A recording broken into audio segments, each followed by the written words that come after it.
Today we are making a video on Artix Linux, which is 2023-0401 edition, which is LXQT desktop environment. This is a boot menu of Artix Linux. Let's boot it in a live mode. Always boot it in a live mode because you need to find out if the ISO is corrupted or not, or maybe you can also find there are some bugs in it or not. Then if you are satisfied with it, you can go install it after working on it on several hours. So I'm running it on a virtual machine, which is a VMware with 4 GB of RAM and with 2 processor and 40 GB of hard disk. So it should be taking like a minute maximum to show up the desktop layout, or minimum of 30 to 40 seconds. This is common in Linux distros. As you can see, there is a mouse pointer here.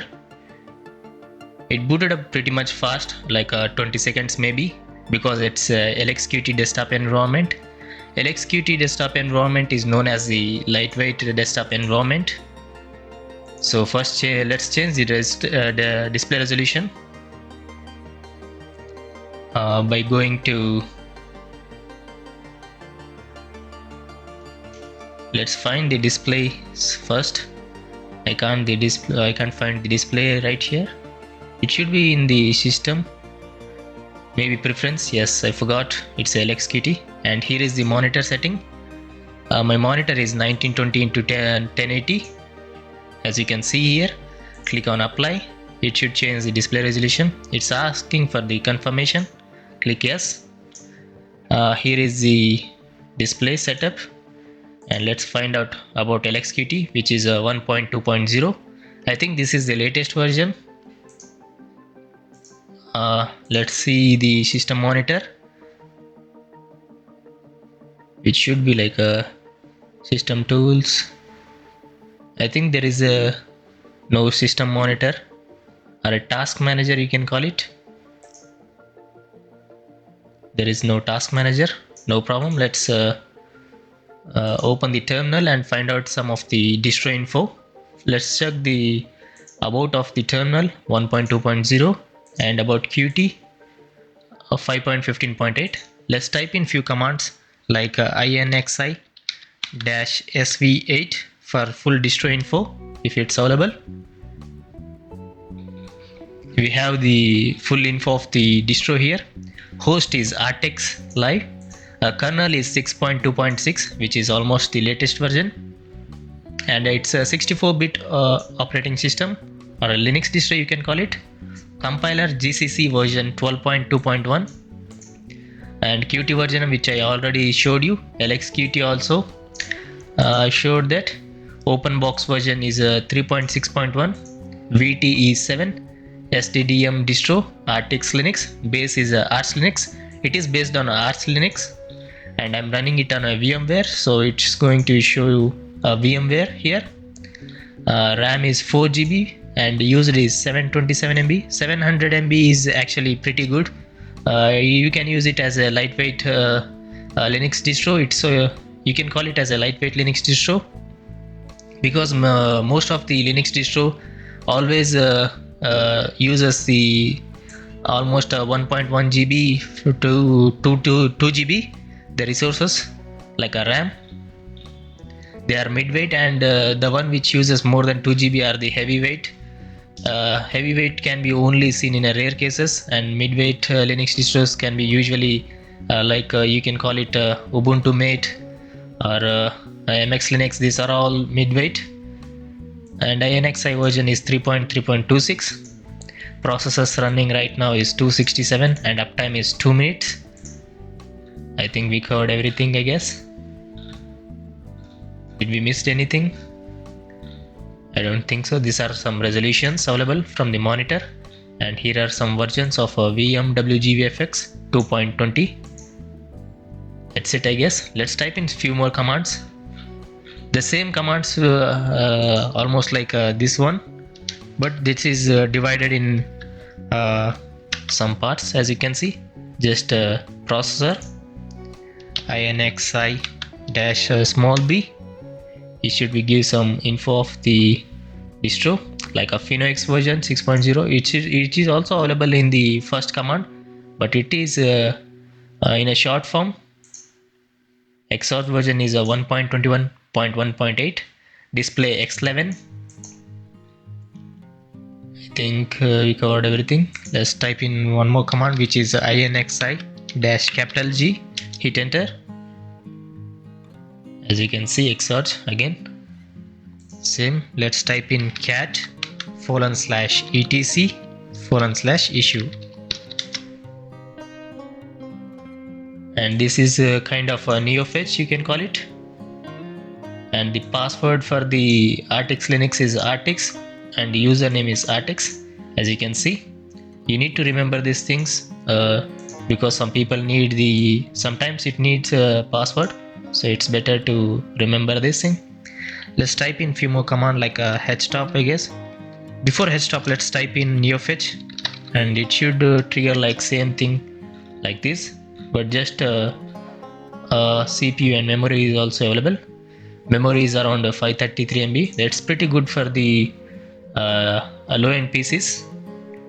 I can recommend this as a low-end PC Linux distro, but you need to first test it and then go to installation, because it's always good to go with live mode first and work with it with several hours, then go with installation, because you don't know. Just don't use it for half an hour and then install it. Just wait for at least use it for 7 to 8 hours, or maybe one day it should be good. After you are satisfied, then go with the installation. So that's it. And this is the htop. Let's type in htop. Htop isn't available, so let's exit this thing. And let me show you how to download this distro from the website. And the web browser available for the Artix Linux is Falcon. All the website opened automatically. These are all the shortcuts they provided.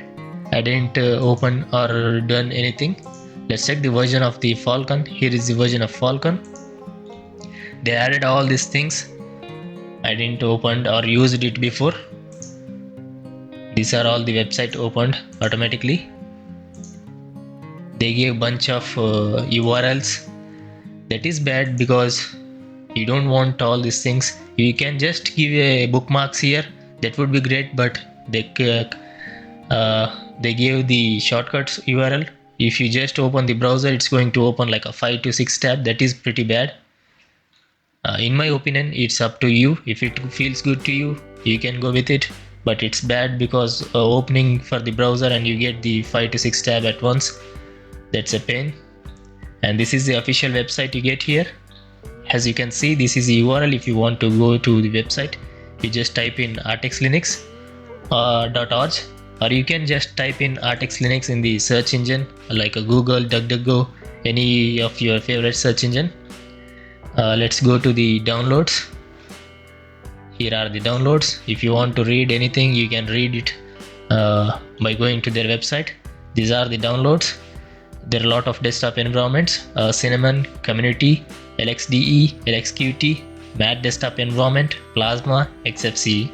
Almost every important Linux desktop environment is available here. For the lightweight, go with the LXDE and LXQT and XFCE. If you want to go with Matte and Plasma, you can go anything you want. And here is the base OpenRC. As you can see, the date is 2023-04-01. This is the edition version also.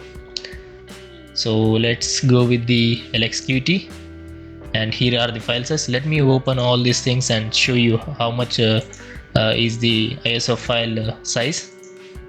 As you can see, the Plasma one is a lot, and the Community Qt OpenRC is also 4.1 GB and 3.6 GB. If you want, you can go download anything you want, and here are the signature or checksums if you want.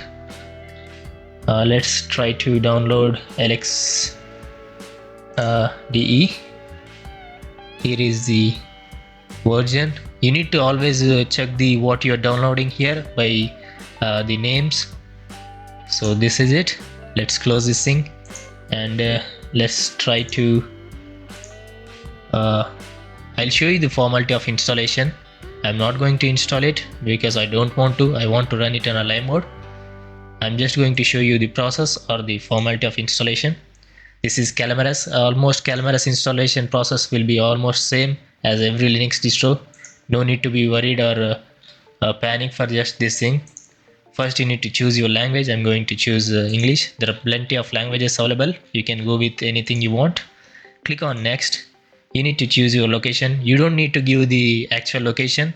You need to give any location you want. If you want America, Canada, or everything you want, you can go with it. I'm choosing Los Angeles, or you can directly go here by dragging this thing or clicking on the locations, and you can also customize these things or change the settings if you want, the times, all that thing. Click on next, and here is our keyboard layout or a keyboard. You can choose your keyboard or it automatically chooses your keyboard. Mine is Dell, but it automatically gives a generic 105 key PC every time. I'm okay with it and it worked for me.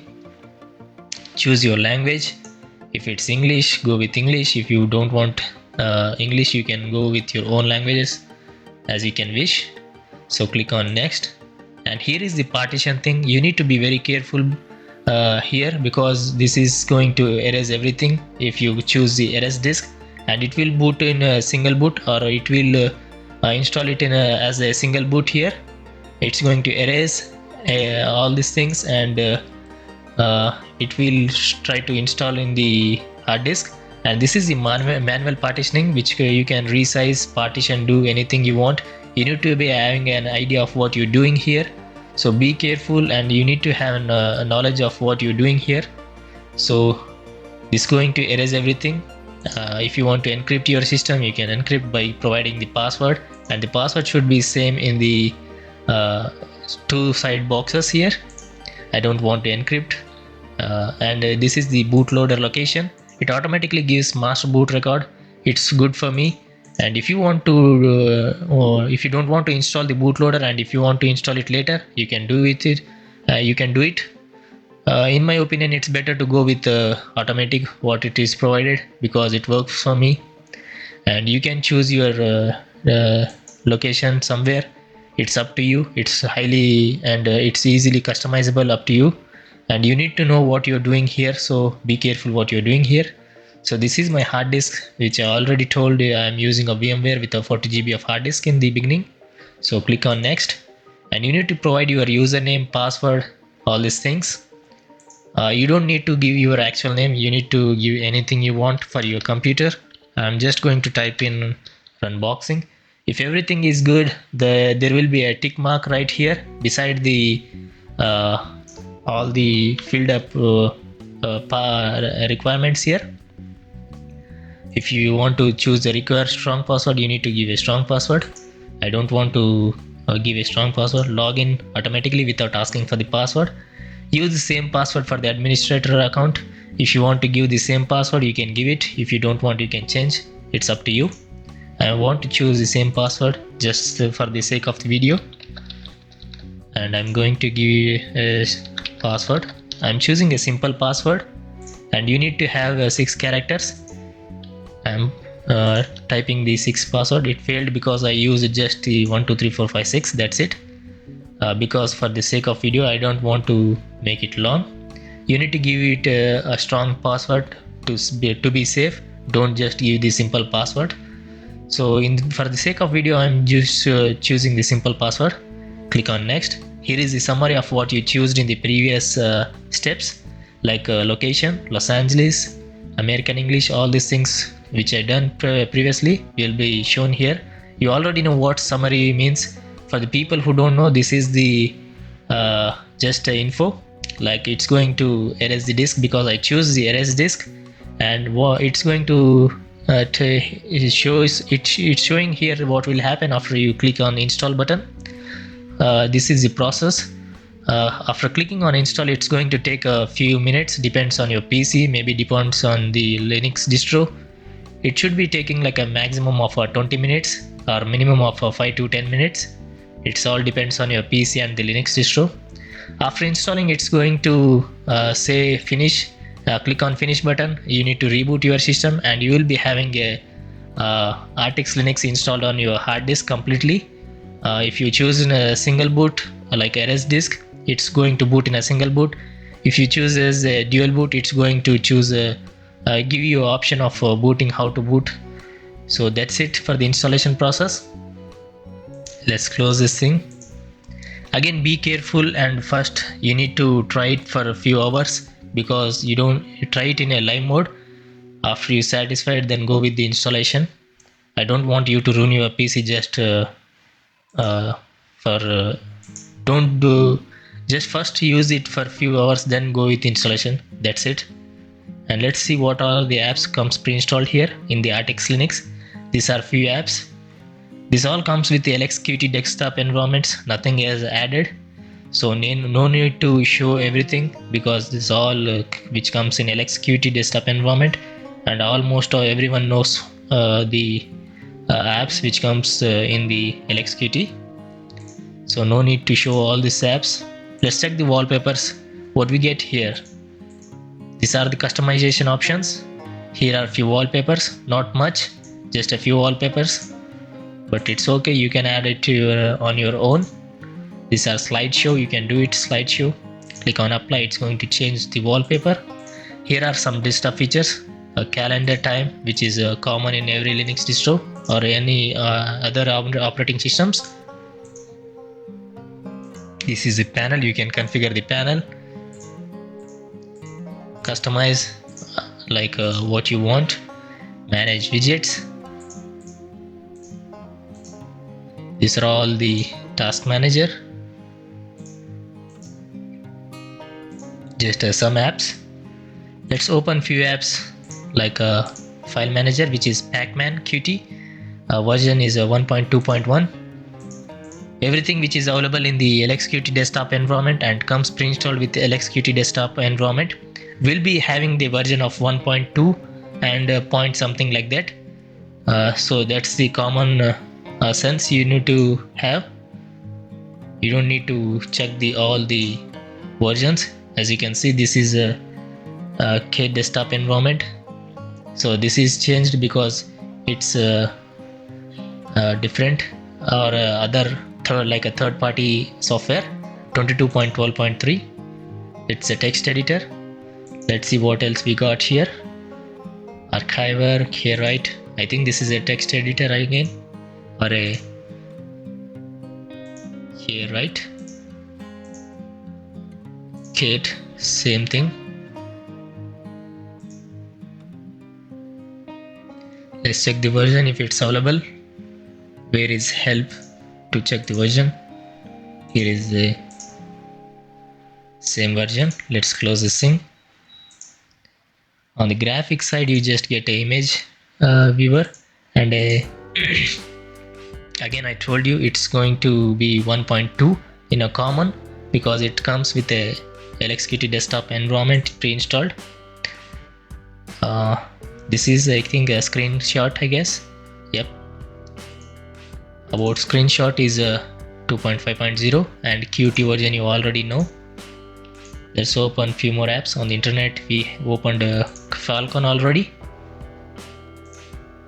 About conversation, this is the version 1.9.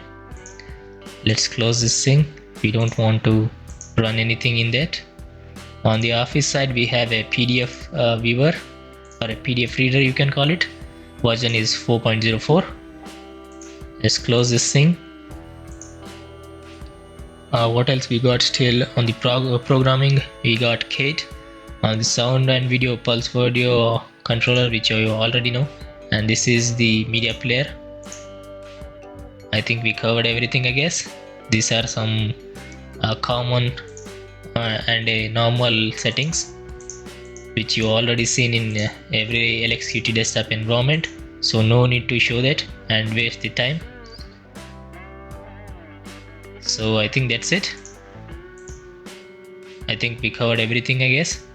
So let's go to my channel. This part is only for the viewers who want to watch my content without subscribing. So people who already subscribed, no need to watch this because it's not important for you. You need to type in youtube.com// you can call it 9to5 Linux to watch my content. If you're not subscribed and if you want to watch my content without subscribing, you can watch it just by typing the youtube.com/9to5linux in the browser, in your TV or in a tab or a phone, your favorite browser. You just need to type it in this URL. If you are using a YouTube app in anything like a TV, mobile or a tab, you can just type in 9to5 Linux. That's going to take to my channel directly. So let's click on enter. I'm using a VPN, so it's going to take a few seconds. This is my channel. If you are here only for the Linux content, just go with the playlist. And here is the Linux playlist. Go to view full playlist. It's going to take a few seconds. And here are the videos, almost 1542 videos, almost across 1.5k or 1542 videos. If you want, you can play all or shuffle, do anything you want, it's up to you.